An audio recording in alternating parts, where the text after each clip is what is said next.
नमः पार्वती पतये हर हर। महाराज जी, एक अपने मन की एक बहुत बड़ी बात जो शायद मैंने कभी किसी को नहीं बताई, आज यहां दत्त प्रभु के सामने बोल दूं, और कोई नहीं जानता इस बात को, चाहे वो कितना भी सन्निकटवर्ती मेरे क्यों ना हो। अगर कभी ठाकुर जी प्रकट होकर के प्रसन्न होकर बोलने लगे कि वर मांगो, तो हम दो लोगों के दर्शन की वरदान मांगेंगे ठाकुर जी से। पहले तो उनको ही देख लेंगे, खूब जोर से निहार के, सब जगह से ढूंढ धाड़ के ठाकुर जी को खूब नेत्रों में बसा के, और फिर ठाकुर जी से हमको दो लोगों के दर्शन का वरदान चाहिए। एक तो भक्तिमती मीराबाई और दूसरे गोस्वामी तुलसीदास। और इन दोनों से मिलके हमको यह पूछना है कि ये शब्द हाथ से तो नहीं लिखे जा सकते, मन से तो नहीं प्रकट किए जा सकते, बुद्धि में तो ये शब्दों की कोई डिक्शनरी खोल ही नहीं सकता है। आपके पास ये शब्द कहां से आते हैं? विनय पत्रिका गोस्वामी तुलसीदास जी की मैं नित्य रखता हूं साथ में, जबकि मैं पद ज्यादातर व्रज के रसिकों के गाता हूं, अष्ट सखाओं की वार्ता करूंगा, लेकिन विनय पत्रिका हमेशा पास रहती है। विनय पत्रिका कई पद है, ये शंकर स्तुति, शिव स्तुति जो अभी गाई, ऐसे सुंदर सुंदर पद हैं। और श्री राम जी की लेखनी को किस ढंग से आप प्रणाम करोगे? मतलब कवित्व साहित्य में, मैंने कल कहा ना, सूरदास जी से कहा गया कि दुनिया में सबसे बड़ा कवि कौन? तो सूरदास जी बोले मैं। बोले गोस्वामी तुलसीदास? बोले वो कवि थोड़े ही हैं, वो कविता थोड़ी लिखते हैं, वो तो मंत्र प्रकट कर देते हैं, जिस मंत्र का अनुष्ठान कर लिया जाए तो ठाकुर जी प्रकट हो जाएं। तुलसीदास तो मंत्र लिखते हैं। और भक्तिमती मीराबाई, प्रेम की ऐसी अवस्था शायद कोई नहीं गा पाया जैसी मीराबाई ने गाई है। पतियां मैं कैसे लिखूं? किसी ने कहा मीराबाई तुमको ठाकुर जी की बहुत याद आती है, पत्र लिखा करो। तो मीराबाई कहती हैं पतियां मैं कैसे लिखूं, लिखी ही न जाए, पतियां मैं कैसे लिखूं, लिखी ही न जाए।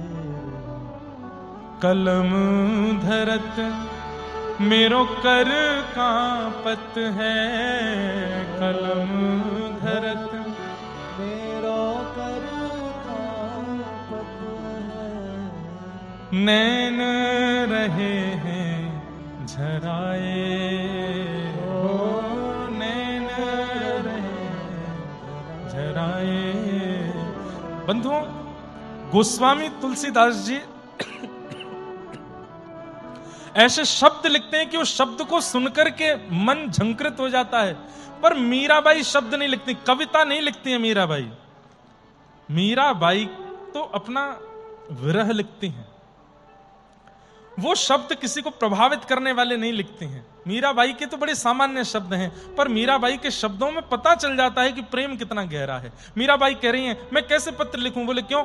कलम धरत मेरो कर कांपत है, मैं लिखने बैठती हूं तो मेरे हाथ इतने कांपते हैं कि मैं लिख नहीं पाती, और जैसे तैसे दूसरे हाथ से अपने हाथ को पकड़ के लिख भी लेती हूं तो वो अपना ही पत्र पढ़ के इतना रोना आता है कि उन आंसुओं के जल से पूरा पत्र धुल जाता है।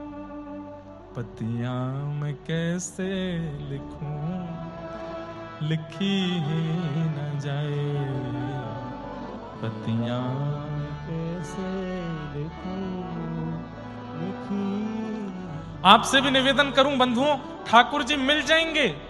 अगर आपकी भक्ति से प्रसन्न होके, प्रेम से प्रसन्न होके ठाकुर जी आपको मिल जाएं, मेरे कहे से ये भूल मत कर बैठिएगा कि उनको देख करके बस कह दो बस सब मिल गया, आप कुछ नहीं चाहिए ना।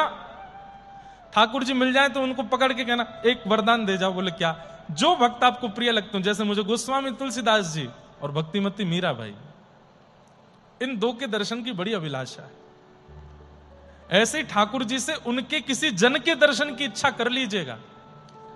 और वैसे तो अब उत्तर भारत में अगर ठाकुर जी प्रकट हुए तो तुलसीदास और मीराबाई, और यदि कहीं ठाकुर जी मुझको महाराष्ट्र में प्रकट होकर के मिल गए तो भक्तिमती श्री जनाबाई और श्री ज्ञानेश्वर माउली। कल पूज्य महाराज जी ने रात्रि में एक बहुत सुंदर बात कही कि ज्ञानेश्वर माउली कहीं गए थोड़ी हैं, वो आज भी हैं। बरवाहो हरि बरवाहो, हो है कि वो है? ये अभंग है ज्ञानेश्वर मावली का। बरवाहो हरि बरवाहो, गोविंद गोपाल गुण गरवाहो, गोविंद गोपाल गुण गरवाहो, बरवाहो हरि बरवाहो। इसका अर्थ गुरुजी हमको थोड़ा सा पता। बरवा मतलब सुंदर है, बरवाहो हरि बरवाहो मतलब आप बहुत सुंदर हो। गोविंद गोपाल गुण गरवाहो मतलब गोविंद गोपाल के गुण गर्व है। अच्छा, श्रवण मंगलम श्रीमदा सुनने में बहुत अच्छे हैं। श्री ज्ञानेश्वर मावली का पद है। बरवाहो हरि बरवाहो, बहुत सुंदर है। ऐसे ज्ञानेश्वर जी महाराज और श्री जनाबाई, जनाबाई का प्रेम भी बहुत अद्भुत है। महाराष्ट्र में तो भाई सब एक से बढ़ के एक हैं। जनाबाई देख लो, सक्कू बाई देखो, नामदेव जी महाराज, तुकाराम जी महाराज, गौरोबा काका। और कल हमारे कृष्णा जी रात में जिनका चोखा मेला, जिनका सुंदर वो सुना रहे थे अभंग, चोखा मेला जी, आज भी मैंने तो सुना है पंडरीनाथ भगवान आज भी उनके गांव जाते हैं। एक दिन साल में पालकी पे बैठ के उनके गांव जाते हैं, क्योंकि पुजारियों ने अंदर प्रवेश करने से मना कर दिया था। वो सामग्री लेके आए तो बोले तेरे हाथ का थोड़ी पाएंगे पंडरीनाथ, वापस लौटा दिया। तो रात्रि में पंडरीनाथ भगवान गए और चोखा मेला जी बेचारे दीनहीन बड़े, और चोखा मेला जी का चरित्र भी बहुत सुंदर है। इनको ये मां के गर्भ से नहीं जन्मे थे।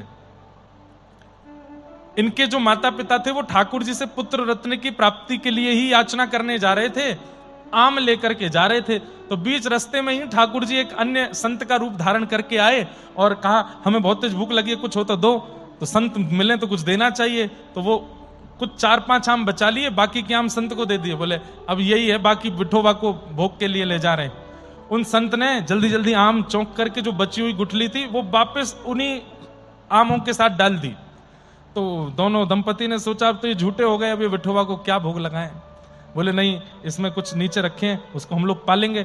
आप दोनों लेकर के चलने लगे। थोड़ी देर में वो इतना भारी हो गया, उनकी माँ ने सोचा इसमें क्या है, खोल के देखा तो छोटा सा उसमें बालक था।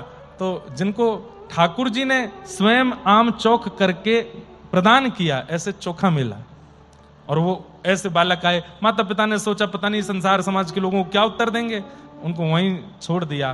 फिर बाद में चोखा मेला जी किसी ऐसे थे, तो वो विप्रकुल के मतलब माता पिता, लेकिन फिर बाद में उनको कोई अन्य जाति के लोग ले गए। एक दिन ठाकुर जी का दर्शन करने के लिए अपने बगीचे के खूब सारे आम फल आदि लेकर के गए। मंदिर में जाके ठाकुर जी को भेंट को देने लगे तो पुजारियों ने मना किया, तेरे हाथ का प्रसाद नहीं लगाएंगे। चोखा मेला जी बोले बड़े लोगों के ठाकुर हो भैया, हमारे हाथ का क्यों पाओगे, रहने दो, नहीं खाना। तो जा रहे हैं वापस, लौट के चले गए। तो रात्रि में ठाकुर जी विठोबा गए उनके गांव, पंढरपुर के पास ही गांव है। जब पंढरपुर में कथा हुई थी तो वहां के भक्त ही आकर के मुझे सारे चरित्र सुनाते थे। तो चोखा मेला के पास ठाकुर जी गए, बोले हमको फल खिलाओ। फल खाए, चोखा मेला ने खूब डांट लगाई। बोले बड़े होंगे ठाकुर हो गए, हमको तो मंदिर में घुसने नहीं देते। बोले मैं तो सबको घुसने देता हूं, अभी पुजारी वगैरह रोक देते, इनको क्या करूं मैं। प्रेम से पाए और बोले बाकी के बच्चे हुए हमारी पीताम्बरी में बांध दो। बोले क्यों, रुक्मणी भी आज भूखी हैं, सुबह तुम आए थे, तुमको अंदर नहीं आने दिया तो आज हमने भोजन नहीं किया। आज सुबह से मैं और रुक्मणी जी दोनों भूखे हैं, मैंने तो पा लिया, बाकी का बांध के ले जाता हूं, रुक्मणी को खिला देंगे। बांध के ले गए ठाकुर जी। रुक्मणी जी सुबह से भूखी बैठी हैं, ठाकुर जी लेके आए चोखा मेला के बगीचे के आम आदि जो भी फल थे दिए। रुक्मणी जी ने प्रेम से पाए, छिलके गर्भगृह में ही छोड़ दिए। प्रातः काल जैसे गर्भगृह का द्वार खुला, भीतर छिलके देखे तो पुजारियों ने सोच, उनके मन में आया ये कल वो आया था, उसी ने जिद करके कैसे भी मंदिर में प्रवेश करके झूठा कर दिया पूरे मंदिर को। घर जाकर के उनको पीटने लगे, वहीं से चिल्लाए विठोबा मैंने तो कुछ नहीं किया, ये मुझे क्यों मार रहे हैं यहां आकर के। लौट करके जब पुजारी जन गए तो ठाकुर जी ने अपने द्वार बंद कर लिए। बोले मेरे भक्त को क्यों मारा, अरे तुम लोग इतनी बुद्धि विवेकता कभी चिंतन नहीं करते, मंदिर का ताला लगा है, सब कुछ इतना बंद करके गए हो, हमको सील पैक करके जाते हो मंदिर में, सील खुली नहीं, ताला खुला नहीं, तो छिलका अंदर कैसे आ गए? यही क्यों सोचते हो कि कोई बाहर से अंदर आया हो? ये कभी तुम्हारे मन में क्यों नहीं होता कि ये चैतन्य परमात्मा भी तो बाहर जा सकता है, बाहर जाके लीला करके आ सकता है? मेरी पालकी लेके जाओ और चोखा को बैठा के नाचते गाते हुए, रंग उड़ाते हुए लेके आओगे तो द्वार खोलूंगा, नहीं तो नहीं खोलूंगा। तब चोखा मेला जी बैठ करके आए पालकी पर, और पंढरीनाथ इतने प्रसन्न, नेत्रों में अश्रु भर आए, बहुत प्रेमी हैं। तो यहाँ महाराष्ट्र के भी कई भक्त हैं, उनके भी दर्शन की इच्छा। अब सुनो, ये पक्षपात क्यों करें कि इनके करेंगे उनके करेंगे? ठाकुर जी अगर मिल गए तो ठाकुर जी से कहेंगे आप मिल गए, बड़ी कृपा आपकी, अब बस एक वरदान दे दो। बोले क्या? आपके हृदय के समस्त प्रेमी भक्तों का हमको एक एक बार दर्शन करा दो, बस। अब महाराष्ट्र से लेकर कर्नाटक से लेकर उत्तर भारत तक सब भक्तों के दर्शन करने हैं, और उन भक्तों को प्रणाम करके केवल उनसे यही मांगना है, जो आपका चित्त में प्रेम है ठाकुर जी के प्रति वो हमें दे दो, हम पर भी उसके कुछ बिंदु डाल दो। सब मन के भाव हैं, प्रणाम करते हैं। और आज भक्तराज श्री कृष्णदास जी का चरित्र हम थोड़ा सा प्रारंभ कर देते हैं, और उसके बाद उनके पावन चरित्र पर और विशेष चर्चा हम लोग कल के सत्र में करेंगे। अभी कृष्णदास जी का चरित्र प्रारंभ करते हैं।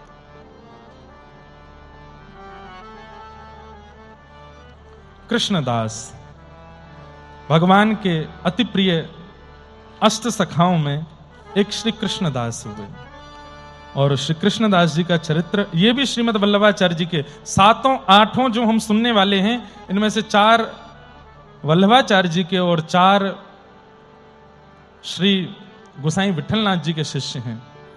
इन सबके सुंदर चरित्र को हम लोग सुनने के लिए बैठे हैं। कल जिनका चरित्र हमने सुना था श्री सूरदास जी, ये उन्हीं के गुरु भाई हैं, श्रीमद् वल्लभाचार्य जी के दूसरे शिष्य हैं, श्री कृष्णदास अधिकारी इनका नाम था। इनके कई प्रसिद्ध पद हैं जो बहुत लोग गाते हैं। एक पद तो ब्रज में रतन राधिका गोरी, हरलीनी वृषभानु भवंते नंद सुवन की चोरी। ब्रज में रतन राधिका गोरी, कुंज निकुंजन विहरत दो, और यमुना जल खोरी। ब्रज में रतन राधिका गोरी, कृष्णदास प्रभु गिरधर नागर, कृष्णदास प्रभु गिरधर नागर, नागर नवल किशोरी। ब्रज में रतन राधिका गोरी। ऐसे श्री कृष्णदास जी, एक इनका बहुत सुंदर पद मैं कभी कभी कथा में गाता हूं। मेरो मन गिरधर छवि पे अटक्यो, ललित त्रिभंग चाल पे चल के, चुबुक चारु गढ़ ठटक्यो। मेरो मन गिरधर छवि पे अटक्यो। ऐसे आपके कई पद हैं। आइए उनके पावन चरित्र में हम लोग प्रवेश करते हैं। बोलो भक्तवत्सल भगवान की। श्री कृष्णदास जी का जो चरित्र है वो ऐसा है कि आपका जन्म महाराष्ट्र गुजरात की भूमि पर हुआ। अहमदाबाद के पास में आपका गांव था, जहां पर आपका प्रादुर्भाव हुआ। आपके पिताजी जो थे वो न्यायाधीश थे, न्यायालय में बैठकर के न्याय करते थे, लेकिन स्वभाव से, विचार से खुद इतने ज्यादा भ्रष्ट हो चुके थे कि चोरों का संग, क्योंकि वहां से धन मिल जाएगा, इनका पक्ष में निर्णय दे देंगे तो ये हमारी सहायता कर देंगे। इस प्रकार से आपका कपट में जीवन था, और कृष्णदास जी को ये अच्छे से पता थी बात। एक बार कुछ बंजारे लोग गांव से निकल रहे थे। आपको पता चला, इनके पिताजी को, कृष्णदास जी के पिताजी को, बंजारे जानते हैं जो भ्रमण करते रहते हैं, गांव से निकल रहे थे, तो चोरों को नहीं पता चला कि बंजारे जा रहे हैं, इनको पता चल गया, ये न्यायाधीश हैं। इन्होंने चोरों को खबर की, बोले वो कुछ लोग जा रहे हैं, उनकी चोरी कर लो, और उसमें से फिर 20% हमको दे देना, बाकी अपने पास रख लेना। और फिर उसके बाद चोरी हुई, इसकी बात लेकर के वो मेरे पास आएंगे कि आप न्यायाधीश हो, तो मैं उनसे और मुंह मांगी रकम मांगूंगा उनका धन दौड़वाने के लिए। ऐसे ऐसे काम वो करते थे। कृष्णदास जी ये जानते थे। बंजारों से पैसे लुटवा दिए और उसके बाद चोरों से उनके पैसे लुटवा के चोरों से कुछ पैसे ले लिए। बंजारे रोते रोते आए, आप न्यायाधीश हैं इस नगर के, हमारे धन लुट गए हैं, हमारी रक्षा करो। तो इन्होंने उनको भी कितने 1000 सोने की मोहर देने की बात रखी, इतना दो तब मैं चोरों को ढूंढवाऊंगा। कृष्णदास जी से यह बात सहन नहीं हुई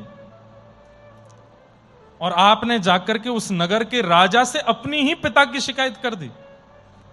राजा से जाकर के कह दिया, बोले हमारे पिताजी, बोले हाँ तुम तो न्यायाधीश के पुत्र हो, बोले मैं उन्हीं की बात लेकर के आया हूं, हमारे पिताजी जो हैं अच्छे कर्म नहीं करते हैं, इस प्रकार चोरों का संग करना, डकैतों का संग करना, उनसे भी पैसे लेना और धनी मानी लोग जिनके चोरी होती है उनसे भी धन लेना, ये सब काम उनकी अब आदत बन चुका है। आप राजा हैं, मेरे पिता हैं वो भले, पर मैं चाहता हूं कि आप उन्हें बुला करके दंडित करिए। राजा ने खबर भेजी और कृष्णदास जी के पिताजी जब सभा में आए तो राजा ने पूछा और गवाही के रूप में कृष्णदास जी ने पूर्ण कह दिया, हाँ मेरे पिताजी गलत गलत काम करते हैं, सब कुछ कहते हैं। पिता देख रहे हैं घुर्रा करके, तू तो घर चल, तुझे बताऊंगा, मेरे बारे में सब बातें बता दी। राजा ने कहा हथकड़ी बांध दो, बेड़ियां बांध दो, पकड़ के ले जाओ इनके पिता को। उस समय कृष्णदास जी ने हाथ जोड़े, बोले मैं चाहता हूं कि ये मेरे पिता हैं, आप इनको दंड केवल इतना दीजिए क्या कि अगर ये दोबारा कुछ ऐसा करते मिलें तो आप मृत्यु दंड दीजिएगा, लेकिन अभी इनको छोड़ दीजिए। ये पहली बार है कि एक पुत्र के द्वारा अपने पिता की शिकायत की गई है, कम से कम इतनी रहम कीजिए। मैं चाहता तो छिपा सकता था, पर इतना मेरे ऊपर कृपा कीजिए, मैं चाहता हूं मेरे पिता सुधरें, आप इनको इस बार छोड़ दीजिए, अगली बार अगर ये कोई कृत्य करें तो आप मृत्यु दंड दे देना। राजा ने उनके पुत्र की बड़ी प्रशंसा की, बोले कैसा पुत्र, कितना अद्भुत पुत्र है आपका, जाइए हम मुक्त करते हैं आपको, लेकिन दोबारा यदि हमें कोई बात आपकी सुनने में आई तो हम मृत्यु दंड देंगे। कृष्णदास जी ने अपने पिता को प्रणाम किया। पिता बोले तू शत्रु है कि पुत्र पता नहीं चलता है। कृष्णदास बोले पिताजी हूं तो मैं पुत्र, लेकिन आपके व्यवहार का मैं शत्रु हूं, इसलिए मैं आपसे आज्ञा चाहता हूं, अब मैं घर नहीं रहूंगा, अब मैं जा रहा हूं, अब आप आगे का जीवन अपने आप देखिएगा, चाहे जो करिए, बस मैंने राजा के सामने आपको सुधरवाने का एक नियम, क्योंकि मैं जाने की सोच रहा था, पर मैं सोच रहा था ऐसा करके कुछ जाऊं कि आप सुधर जाओ, अब आप सुधर जाओ तो अच्छा है। और कृष्णदास जी उसी समय घर छोड़ करके निकल पड़े। कहां गए? तीर्थ यात्रा पर चले गए। तीर्थ यात्रा करते करते जैसे ही आप वृंदावन पहुंचे, वृंदावन में जैसे ही मथुरा पहुंचे, तभी वहां पर जय जयकार चल रही थी श्रीमन वल्लभाचार्य महाप्रभु की। आपने उनके बारे में जैसे ही सुना, मन में इच्छा हुई दर्शन करूं, और जाके जैसे ही दर्शन किया तो सूरदास जी की प्रसिद्ध कथा पता चली कि बिना नेत्र के सूरदास इनके कृपा पात्र होते ही देखने लगे, मतलब उनको भगवत लीलाओं का अनुभव होने लगा, आदि आदि सब बात। तो कृष्णदास जी के मन में आया कि मुझे भी ब्रह्म संबंध करना है, आप कृपा करके मुझ पर भी कृपा करें और कृपा करके मुझे भी दीक्षा दें। श्रीमन वल्लभाचार्य महाप्रभु ने उनको दीक्षा दी और दीक्षा देकर के कृष्णदास जी को गोवर्धन लेकर के गए और गोवर्धन ले जाकर के श्रीनाथ जी का प्रथम दर्शन उनको कराया। दर्शन करते ही आहा, कृष्णदास जी तो आनंदित हो गए। ऐसी सुंदर छवि देख करके कृष्णदास जी का मन रूपी मयूर नृत्य करने लगा, आनंदित हो गए। बलिहार बलिहार जाने लगे श्रीनाथ जी के मुखमंडल पर। और तब श्रीनाथ जी को देख करके आपने एक सुंदर पद की रचना करके गाया, ठाकुर जी के सन्मुख गाया।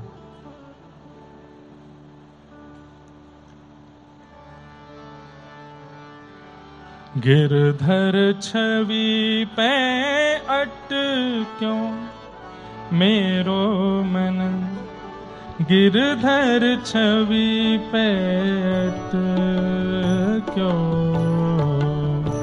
गिरधर छवि, सब लोग गाइए।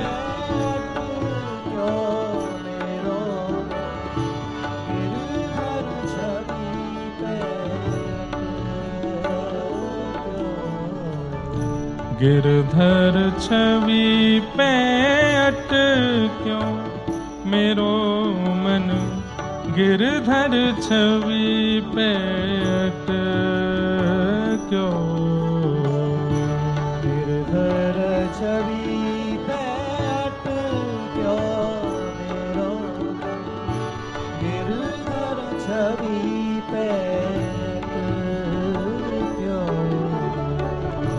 ललित त्रिभंगी चाल पे चल के, ललित त्रिभंगी चाल पे चल के, ललित त्रिभंगी चाल पे चल के, ललित त्रिभंगी चाल पे चल के, चिबुक चारु गड़ी ठट क्यों मेरो मन गिरधर छवि पे क्यों, गिरधर छवि पे क्यों मेरो मन गिरधर छवि पे क्यों। सजल श्याम घन वरण लीन है, सजल श्याम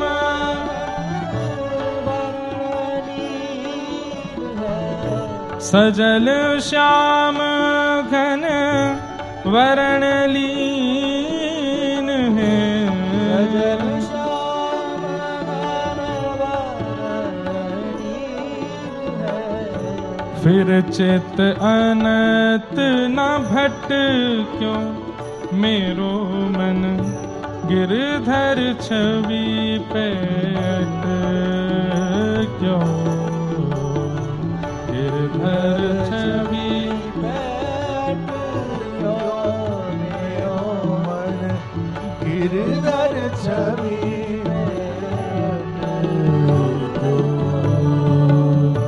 कृष्णदास किए प्राण न्योछावर, कृष्णदास किए प्राण न्योछावर, कृष्णदास किए प्राण न्योछावर, कृष्णदास किए प्राण न्योछावर, यह तन जग सिर पट क्यों मेरो मन गिरधर छवि पे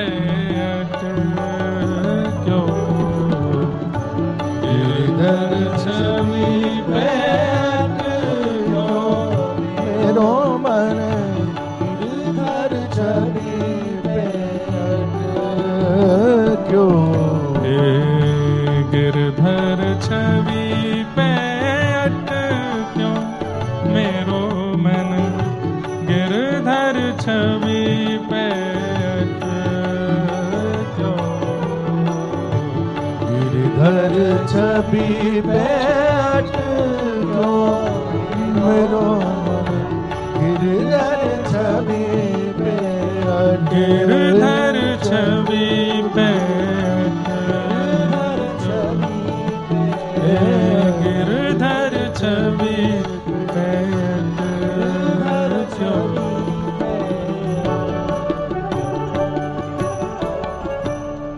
कृष्णदास, आप श्रीमद् वल्लभाचार्य जी के जब शिष्य बने, इन्होंने गुरु जी को इतने ध्यान से परख लिया कि उनके चेहरे की भाव भंगिमा से इनको पता चल जाता कि अब इनको प्यास लगी है, तो जल्दी आते थे। 3 प्रकार के शिष्य होते हैं, सारे शिष्यगण ध्यान से सुने, चाहे वो दत्त धाम के हों, चाहे वो रामानुज दास या दासी हों। उत्तम, मध्यम और साधारण। उत्तम शिष्य कौन? बोले वैसे तो संतान के लिए श्लोक कहा गया, पर संतान और शिष्य एक समान है।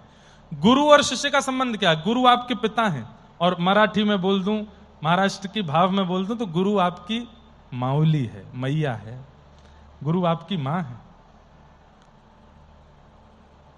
सहजोबाई का वो पद मुझे याद आता है जो वो अपने गुरु के लिए गाती हैं। हम बालक तुम माई हमारी, हम बालक तुम माई हमारी। शिष्यों से जब भी कोई अपराध हो या शिष्यों से जब भी कोई विशेष कार्य बन जाए, कोई बहुत अच्छा काम कर दिया, दोनों परिस्थिति में अपने गुरु के सामने बैठ करके या गुरु के चित्र को देख करके यही कहना चाहिए। हमने कुछ गलत किया तो भी हम बालक तुम माही हमारे, हम बालक तुम, हम बालक हैं, आप हमारी मैया हो, आप हमारे माउली हो। और अगर कुछ बहुत बड़ा काम कर दिया, वाहवाही हो रही है सब जगह, तो भी अपने गुरु से यही कहो, हम बालक तुम माई हमारी। सब सिखाया तो आपने। सब विधि माही करो रखवारी, सब विधि माही करो, सब विधि माही करो रखवारी, सब विधि करो रखवारी। हम बालक तुम माही हमारी, हम बालक तुम। इतना प्रेम और इतने तत्पर हो गए अपने गुरु के लिए कि वल्लभाचार्य महाप्रभु कहां देख रहे हैं और कब किसको देख करके क्या कहने वाले हैं, यह कृष्णदास जी को पता होता था। महाप्रभु वल्लभाचार्य जी बैठ के प्रवचन कर रहे हैं और महाप्रभु जी के उठने की इच्छा हो गई कि अब उठना चाहिए। उससे पहले कृष्णदास जी उठ के बाहर व्यवस्था कर लेते थे, महाप्रभु जी आने वाले हैं। उत्तम शिष्य कौन? उत्तम चिंतितः कुर्यात्, जो अपने गुरु या अपने माता पिता के चेहरे को पढ़ना सीख जाए, वो उत्तम बालक है, वो उत्तम शिष्य है, जो अपने गुरु के चेहरे को पढ़ लेता हो। प्रोतत्कारी तु मध्यमः, और मध्यम कौन है? जिसको आज्ञा देनी पड़ती हो वो मध्यम है। और अधम कौन है? बोलते रहो गुरुजी, हमारे ऊपर कोई फर्क नहीं पड़ता, हम तो जैसे हैं वैसे ही रहेंगे, आप चाहे कितनी भी आज्ञा करते रहो, मौन रहो मौन रहो मौन, हम तो बोलेंगे। हमसे नहीं हुआ जाता मौन, हमसे नहीं किया जाता अनुष्ठान, हमसे नहीं हो रहे हैं जब। यहां की परिस्थिति में ऐसा ही है। गुरु कह रहे हैं कि भाई सूर्य उदय से पहले स्नान कर लो गोदावरी जी में जाके, उसका मतलब आपके देह के लिए नहीं कहा जा रहा है कि भाई जाड़ा लग रहा है, सर्दी लग रही है, गुरु जी ने भी क्या नियम बता दिया, अरे धूप निकले तब नहाए, ऐसा तो नियम हो नहीं। गुरु आज्ञा में इतना विश्वास रखिए, अगर गुरु जी ने यह कहा ना केवल यहां बैठ जाओ, तो ये समझ लो यहां बैठने पे ठाकुर जी मिल जाएंगे मुझे, क्योंकि गुरुदेव ने कहा है। इतना विश्वास गुरु आज्ञा पर होना चाहिए, तब वह आज्ञा फल देती है। नहीं तो करते रहो पालन, कोई फल नहीं मिलेगा, कुछ नहीं। गुरुदेव ने कहते लेट जाओ, लेटने को कहा है तो अब चाहे ब्रह्मा आ जाए मैं उठूंगा नहीं। आज्ञा पर दृढ़ हो जाए अगर शिष्य, तो गुरु आज्ञा, कोई मंत्र की आवश्यकता नहीं, कोई विधि की आवश्यकता नहीं, कोई विधान की आवश्यकता नहीं, गुरु आज्ञा इतनी सामर्थ्य दे देगा कि भगवत दर्शन हो जाए। श्रीमद् वल्लभाचार्य भगवान कृष्णदास जी के इस भाव से बड़े प्रसन्न हो गए और उन्होंने श्रीनाथ जी की सेवा में उनको अधिकारी नियुक्त कर दिया, मंदिर के अधिकारी बना दिया। आज भी श्रीनाथ जी में, नाथद्वार में जो अधिकारी जी हैं, वहां पर कोई भी काम होता है तो आज भी जो मोहर लगती है वो 250-300 साल पुरानी कृष्णदास जी की ही मोहर लगती है, कृष्णदास अधिकारी की आज्ञा से। ऐसे अधिकारी बने श्रीनाथ जी के। महाराज जी इनकी दृष्टि ऐसी थी कि ये कुछ भी देखते थे, चाहे जो दिख जाए, मानव दिख जाए, जीव दिख जाए, जंतु दिख जाए, वस्तु दिख जाए, व्यंजन दिख जाए, ये उस वस्तु को देख करके सोचते थे ये मेरे लाल जी पे कितनी बढ़िया जचेगी। चाहे कैसी भी स्थिति देखते थे, सबको ठाकुर जी से। एक बार आप दिल्ली गए थे अकबर के पास किसी काम से, अधिकारी थे, सारी व्यवस्थाएं इनकी हाथ में रहती थी, तो अकबर से मिलने के लिए जा रहे थे तो कहीं ढकेल पर जलेबी बन रही थी। अब सामान्य व्यक्ति का क्या होगा, जलेबी देख के उसके मुंह में पानी आएगा कि मुझे खाने को मिल जाए, पर इनके मन में क्या होता था, जलेबी देख करके मन में सोचते मेरे ठाकुर जी को जलेबी का भोग लग जाता कितना सुख मिलता, आज लाला बड़ो प्रसन्न है जातो, आज मेरो श्रीनाथ कितना खुश है जातो, अगर वाकू जलेबी को भोग लग जाता तो। ढकेल पे खड़े खड़े देख रहे हैं, अब मन ललचा रहा है कृष्णदास जी का, पर गोवर्धन में लार टपक रही है ठाकुर जी के। दोनों ऐसे हो गए हैं कि ठाकुर जी के जो मन होता है वो कृष्णदास जी को अनुभव होने लग जाता है। मतलब मानो अपना जैसे मन दे दिया हो कृष्णदास को, ऐसा होता है। और हम कोई मुंह के सामने बोलने वाली बात नहीं कर रहे। हमारे दत्तदास जी महाराज के साथ हमको ऐसे ही लगता है, दत्त प्रभु का मन यही है, उनकी जो इच्छा होती है वो इनसे करवाते हैं। और बंधुओं यही उपलब्धि है भक्ति की। ठाकुर जी अपना मन दे देते हैं भक्त को। फिर आप जो करते हो वो आप नहीं चाह रहे हो, वो आप नहीं कर रहे हो, आपके ठाकुर चाह रहे हैं। कृष्णदास जी के सामने जलेबी रख दी गई, कृष्णदास जी बोले मेरे को खाने की इच्छा नहीं है, मुझे पाने की इच्छा नहीं। बोले आप टकटकी लगा के देख जो रहे हो? बोले मेरे मन में तो ये आ रही है कि ठाकुर जी के सामने सोने चांदी के परात में जलेबियां रखी होती, ऊपर तुलसी पधराई होती, और जलेबी पधराने के बाद जब मैं अपने लाला को देखता तो उसके मुख पर जो प्रसन्नता दिखती, वो देखने के लिए मैं आतुर हो रहा हूं। ये जलेबी का भोग उनको लगता। अब सोचिए, दिल्ली में कृष्णदास जी जलेबी देख रहे हैं और मन में सोच रहे हैं ठाकुर जी को भोग लग जाए। यहां गुसाई श्री विठलनाथ जी, आपने ठाकुर जी का राजभोग करा करके पूर्ण कर दिया। संध्या के समय पर जब कपाट दोबारा खोले, 12-1 बजे मंदिर बंद करके 4-4:30 बजे जब मंदिर खोला तो क्या देखते हैं, श्रीनाथ जी के चारों तरफ पात्रों में जलेबियां ही जलेबियां धरी हैं, और एक जलेबी ठाकुर जी के हाथ में, ऊपर ऐसे भुजा पर हाथ में जलेबी लगी है, और मुखमंडल पर जलेबी की चाशनी लगी हुई है। विठलनाथ जी बोले जय जय, आज जलेबी तो भरी नहीं, रसोई में जलेबी तो सिद्ध हुई नहीं, ये मंदिर में इतनी जलेबी कहां से आ गई, और ये मुंह पे इतनी चाशनी कैसे लग रही है? ठाकुर जी बोले मैं बताऊंगा तो इतना आनंद नहीं आएगा। कृष्णदास जी कहीं गए अधिकारी जी? बोले हाँ वहां गए, दिल्ली गए। बोले जब आए तो उनसे पूछना, जलेबी की कोई चर्चा हुई थी क्या, ऐसे पूछना। गोसाई विठलनाथ जी तो रात भर सोए नहीं, ये हुआ क्या है, ये कैसे हुआ है, ये मैं कृष्णदास कब आएगा पूछूं। अगले दिन कृष्णदास जी जब आए तब उनसे पूछा कल दिल्ली गए थे? बोले हाँ बढ़िया मिलन हो गया, अकबर से हम ये काम की बोले आए हैं, बोल रहा था करवा देंगे। बोले वो सब छोड़ो, कुछ जलेबी कुछ हुआ था क्या दिल्ली में कल? आपको कैसे पता? बोले जल्दी बताओ। बोले पहले गुरुदेव आप बताइए, आपको कैसे पता? अरे पहले तुम बात बताओ फिर हम तुमको बताएंगे। बोले कल वहां एक ढकेल पे जलेबी बन रही थी, तो वहां मैं जलेबी देखते देखते सोच रहा था कि जल्दी से गिरिराज जी पहुंच जाऊं और रसोई घर में जाके जलेबी बनवा करके अपने लाला को सिद्ध करा करके पधरा दूं। बहुत मन हो रहा था कि ठाकुर जी को जलेबी का भोग लगे, तो बहुत देर तक मैं जलेबी देखता रहा। ऐसी कुछ हुई थी। क्यों, क्या हुआ?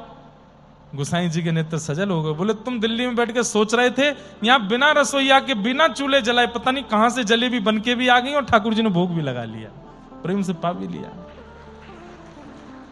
कृष्णदास जी तो इतने आनंदित हो गए, दौड़ करके गए और श्रीनाथ जी को सन्मुख खड़े होकर के बोले जय जय, आप इतनो प्रेम मत करे करो मोसो, मैं इतने लायक नहीं हूं, आप इतनो स्नेह मुझको मत दे करो नाथ। खड़े रहे, इतना सुंदर पद है, सब लोग गाइएगा मेरे साथ। अपलक नेत्रों से ठाकुर जी को देख रहे हैं, और अपलक नेत्र कहते हैं मतलब पलक भी नहीं झपक रहे हैं, देखते जा रहे हैं, देखते देखते देखते देखते, और फिर उनके मन से ये भाव उत्पन्न हुआ। किसी ने मानो कहना चाहा होगा, अरे कृष्णदास जी बहुत देर हो गई, 2 घंटे से ठाकुर जी को देख रहे हो, चलो अब। तब कृष्णदास जी कह रहे हैं, कितना सुंदर पद, कमल मुख कौन देख ही अघाय, कमल मुख कौन देख ही अघाय। भाव समझ में आया? अघाय का मतलब, अरे इस कमल मुख को देख करके किसका मन भरता होगा, किसका मन पूरित होता होगा। ये कमल मुख तो ऐसा है कि देखते ही रहो, देखते ही रहो, देखते ही रहो, कभी नेत्र हटाने की इच्छा ही नहीं होगी। कमल मुख कौन देखत अघाय, कमल मुख सुनरी सखी लोचन अली मेरे, सुनरी सखी लोचन, सुनरी सखी लोचन हरि मेरे सुनरी सखी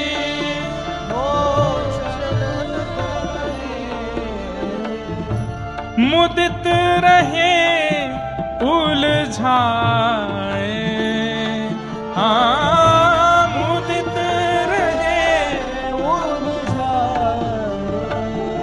कैसे अर्थ समझोगे इसका? जैसे कई बार 2-3 मालाएं एक साथ धर दी जाएं और ऐसे 2-4 बार घुमा दी जाएं तो अंदर ही अंदर उनके धागे इतने आपस में लड़ जाते हैं, खूब देर तक सुलझाते रहो तो भी सुलझने में नहीं आते हैं, खूब देर लग जाती है। कभी माला इधर से करो, इधर से करो, इधर से करो, वो ऐसी उलझ जाती है, सुलझ नहीं पाती। कृष्णदास जी कह रहे हैं मैं तो चाहता हूं कि मैं बाहर जाऊं, पर इनको देखते ही मेरे नेत्र इनमें ऐसे उलझ जाते हैं कि मैं उसको सुलझाने में ही रह जाता हूं। कैसे? बोले पहले नेत्रों में उलझते हैं, फिर उसके बाद नासिका में उलझ जाते हैं, ओष्ठ पर उलझ जाते हैं, थोड़ी पर उलझ जाते हैं, और जब तक मैं चरणों तक पहुंचता हूं इतना उलझ चुका होता हूं, फिर सुलझाने में मुझे दोबारा दर्शन करना होता है, चरणों का, घुटने का, उदर का, ग्रीवा का, थोड़ी का, होठ का, नाक का, आंख। जब तक आंख आती है तब तक तो रात हो जाती है। मैं इतना उलझ जाता हूं इनके दर्शन में, मैं क्या करूं? सुनरी सखी लोचन अली मेरे सुनरी सखी लोचन मुदित रहे उलझाए, हाँ मुदित रहे उलझाए। कमल मुख कौन देख ही अघाए, कमल मुख कौन देख ही अघाए, हे कमल मुख कौन देख ही अघाए, कमल मुख कौन देख अघाए। हे मुक्ता माल लाल उरु पर मुक्ता माल लाल। जैसे महाराष्ट्र में नामदेव जी, तुकाराम जी, जनाबाई, चोखा मेला, गौरवा काका, सबके पद हैं, उनको अभंग कहा जाता है। ऐसे ये ब्रज के अष्ट सखा हैं, इनके ये पद हैं। जैसे यहाँ ठाकुर जी अभंग से रीझते हैं, ऐसी उत्तर भारत में इन पदों से रीझते हैं। इसलिए गाइए मेरे साथ। मुक्ता माल लाल उरु पर मुक्ता माल लाल उरु पर जनु फूली बन राय,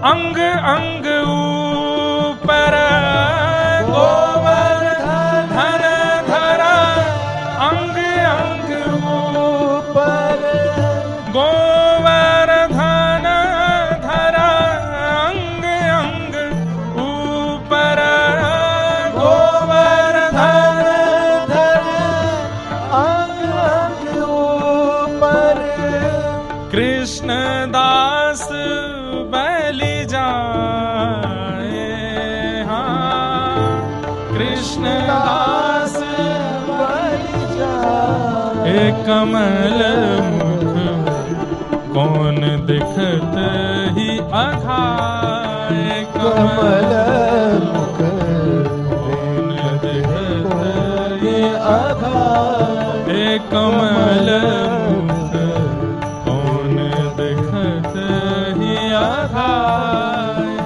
कमल मुख देखत हे गोवर्धन धरा, अंग अंग ऊपर गोवर्धन धरा, अंग अंग ऊपर हे गोवर्धन धरा,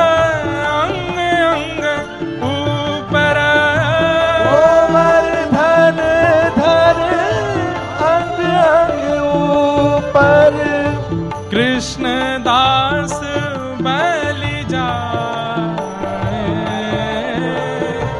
कृष्णदास बलि जाए। कमल मुख देखत कौन ही अघाय, कमल मुख देखत कौन ही अघाय, हे कमल मुख देखत कौन अघाय, कमल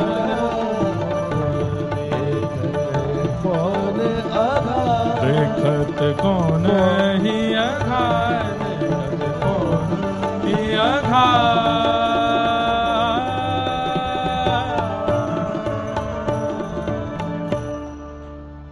गोवर्धन धरे अंग अंग ऊपर, कृष्णदास बलि जाए, कमल मुख देखत कौन अघाय, कमल मुख देखत कौन ही।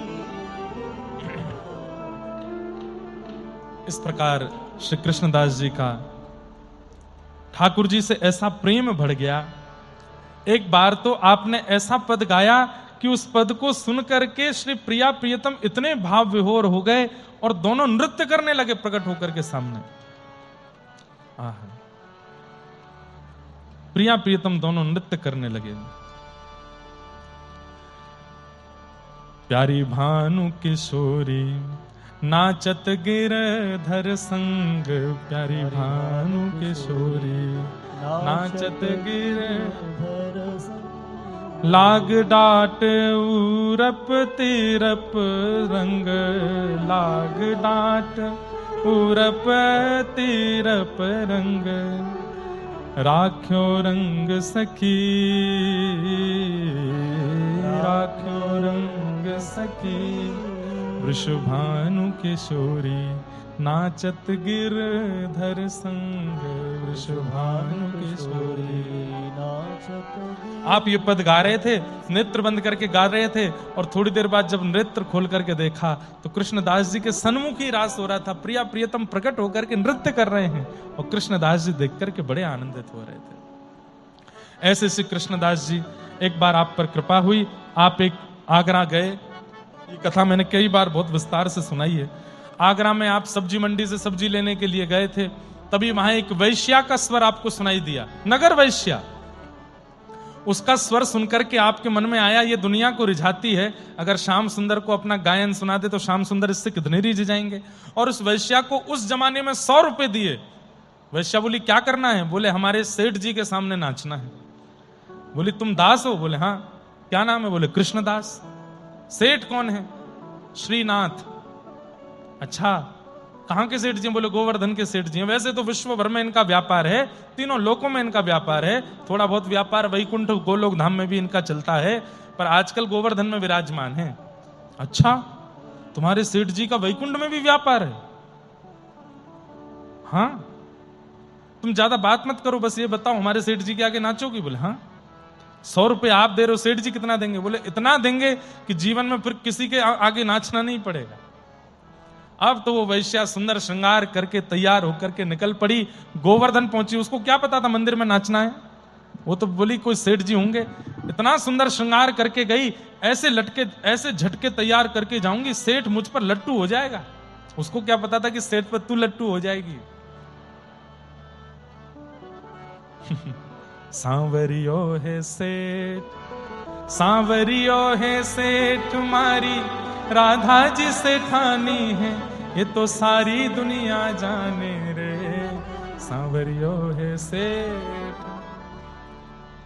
हमारे कृष्णदास, हमारे श्री राधा कृष्ण महाराज जी भी, ये भी कोई भक्त नहीं है। ऐसे ऐसे अद्भुत संकीर्तन दिए हैं पूरे भारत को, आज सब गा करके आनंदित होते हैं।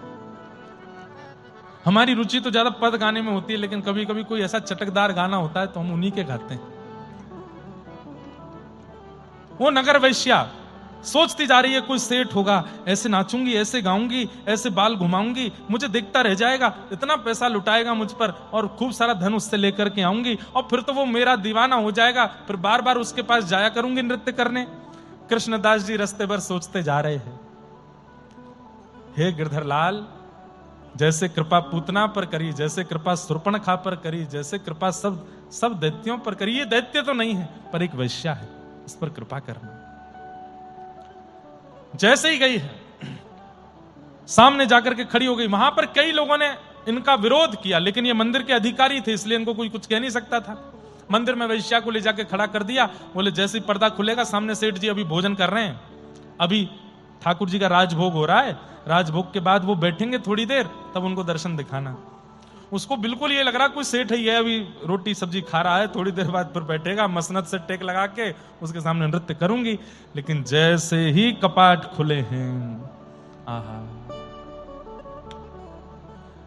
देखूं नंद कुमार,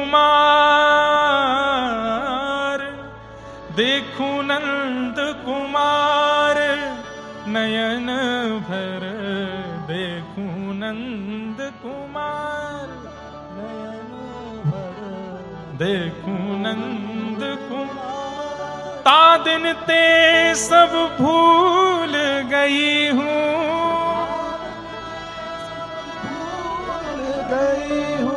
बिसरो पति परिवार, बिसरो पति परिवार। गर्मियों का समय है, उष्ण काल। ठाकुर जी ने ज्यादा श्रृंगार नहीं किया है, बस एक कटिकाचनी पहनी है नीचे घुटने तक, अपने गले में केवल 3-4 मालाएं पहनी है। अंग, अंदर का अंग दिखाई दे रहा है, ठाकुर जी का गला, ठाकुर जी का वक्ष, नाभि सब दिखाई दे रही है।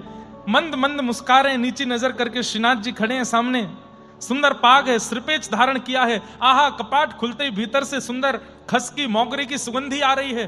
पूरा वातावरण आनंदित हो गया। और वो वैश्या जो चिंतन करके आई थी, कोई सेठ होगा, कोई साहूकार होगा, धन लुटाने वाला होगा, मोटा पेट वाला होगा, लेकिन जैसे ही कपाट खुला देखती रह गई।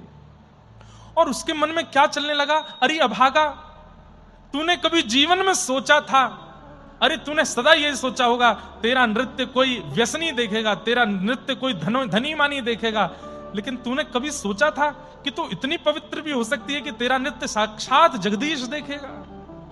ये सामने परमात्मा खड़े हैं। कृष्णदास जी को ढूंढने लगी, दूर एक खंबे से टेक लगाए कृष्णदास खड़े थे, दूर से प्रणाम करने लगी। मैं इस लायक नहीं, मैं इस योग्य नहीं, आप कहां ले आए मुझे? मेरा शरीर पवित्र है, मेरी वाणी अपवित्र है, मेरे नेत्र पवित्र हैं, मैं उच्छिष्ट हो चुकी हूं, संसार ने मेरा इतना उपभोग किया है, मैं कुछ भी ठाकुर जी की सेवा में प्रस्तुत नहीं कर सकती।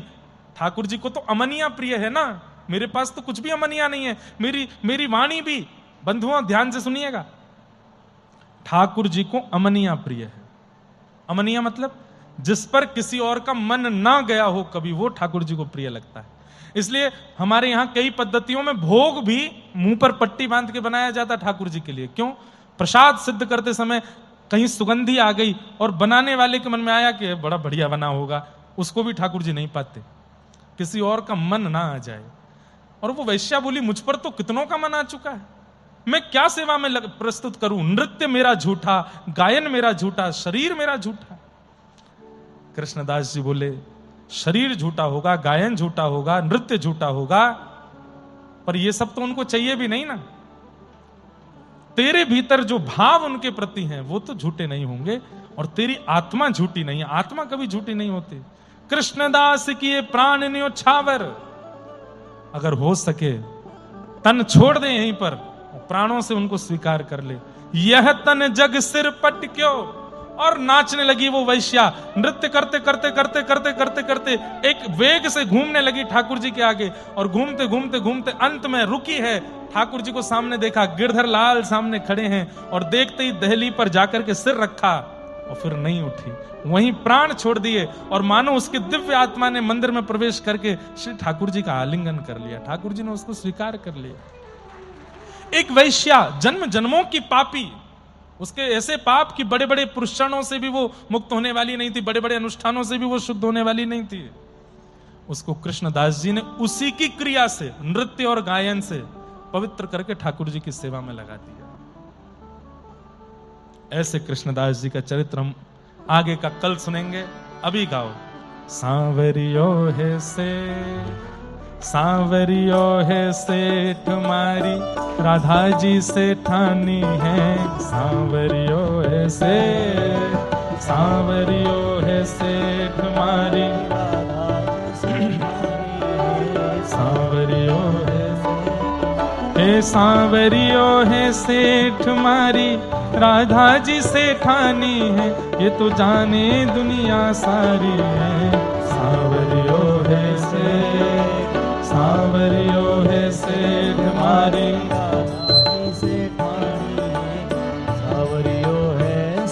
हे राजाओं के राजा महारानी की रानी, सर मोर मुकुट साजे हैं। राजाओं के राजा महारानी की रानी, सर मोर मुकुट साजे हैं। ये तो जोड़ी बड़ी प्यारी, दरबार है प्यारा, राधा के संग साजे हैं। ये जोड़ी बड़ी प्यारी, दरबार है प्यारा, राधा के संग साजे हैं। ये सोने पल में से, सोने पल में सेठ, सोने पल में सेठानी है। सोने पल में सेठ, सोने पल में सेठ, सोने पल में सेठानी है, ये तो जाने दुनिया सारी है। सांवरियो है सेठ, सांवरियो है सेठ मारी, राधा जी सेठानी है, सांवरियो है सेठ। हे सांवरियो है सेठ मारी, राधा जी सेठानी है, ये तो जाने दुनिया सारी है। सांवरियो है सेठ, बोलो सांवरिया सेठ की।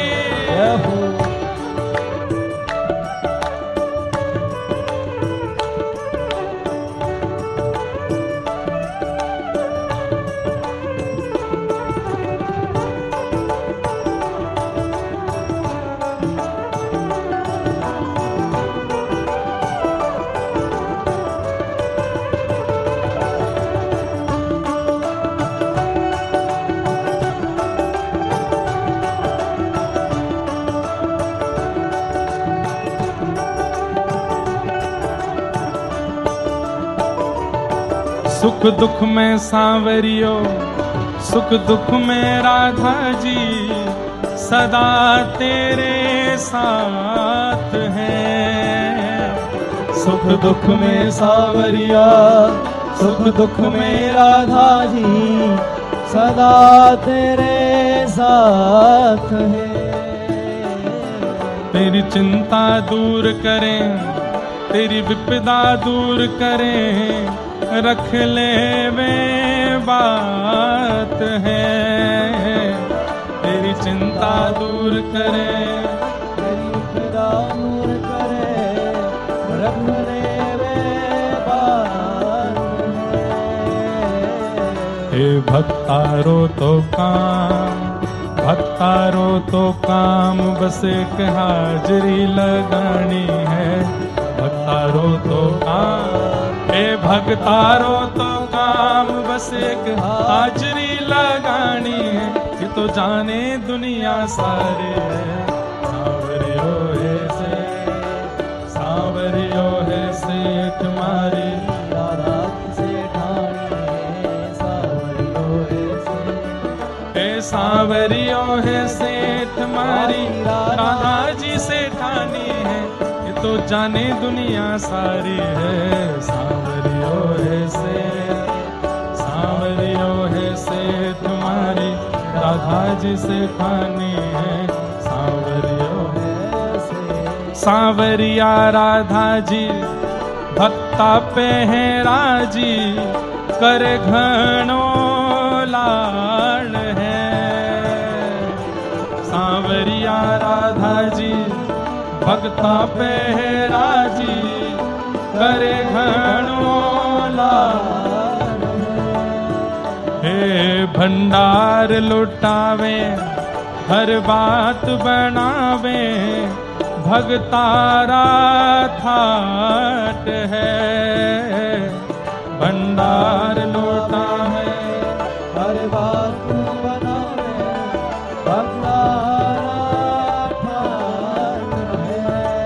ओ देवे छप्पर फाड़, देवे छप्पर फाड़, नहीं इनसो कोई दानी है। देवे छप्पर फाड़, हाँ देवे छप्पर फाड़, नहीं इनसो कोई दानी है। ये तो जाने दुनिया सारी है। सांवरियो है से, सांवरियो है से, तुम्हारी राधा जी से ठानी है। सांवरियो है से, सांवरियो है से, तुम्हारी राधा जी से ठानी है। जाने दुनिया सारी है। सांवरियो है से, सांवरियो है से, तुम्हारी राधा जी से ठानी है।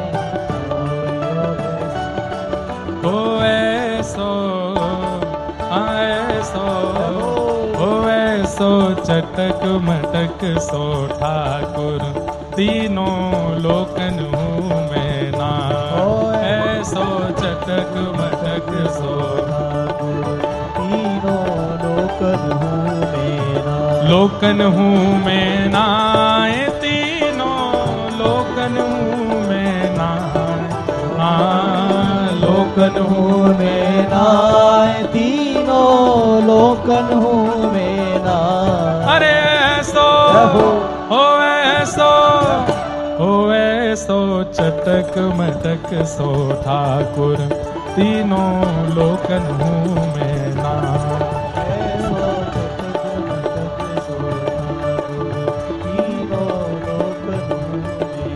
तीन ठौर ते टेढ़ो दिखे, तीन ठौर ते टेढ़ो दिखे। नटकी सी चलगत यह सीखे, नटकी सी चलगत तिरछे नैन चलावे तीखे। ओ सब देवन को देव तो ये व्रज में घेरेगा। हाँ देवन को देव तो ये व्रज में घेरेगा। हो ऐसा, हो ऐसा, हो ऐसो चटक मटक सो ठाकुर, तीनों लोकन हूँ मैं ना। ऐसो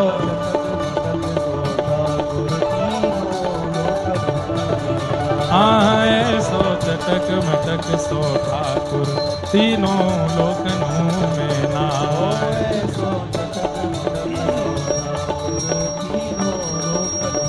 विठ्ठल विठ्ठल विठ्ठल विठ्ठल विठ्ठल विठ्ठल विठ्ठल विठ्ठल विठ्ठल विठ्ठल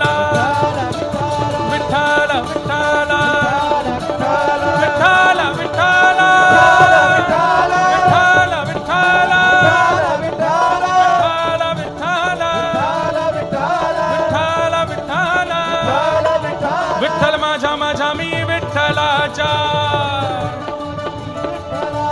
विठ्ठल माझा माझा मी विठ्ठलाचा, विठ्ठल माझा माझा मी विठ्ठलाचा, विठ्ठल माझा माझा मी विठ्ठलाचा, विठ्ठल माझा माझा मी विठ्ठलाचा, विठ्ठल माझा माझा मी विठ्ठलाचा। विठ्ठल माझा माझा माझा माझा माझा, विठ्ठल माझा मी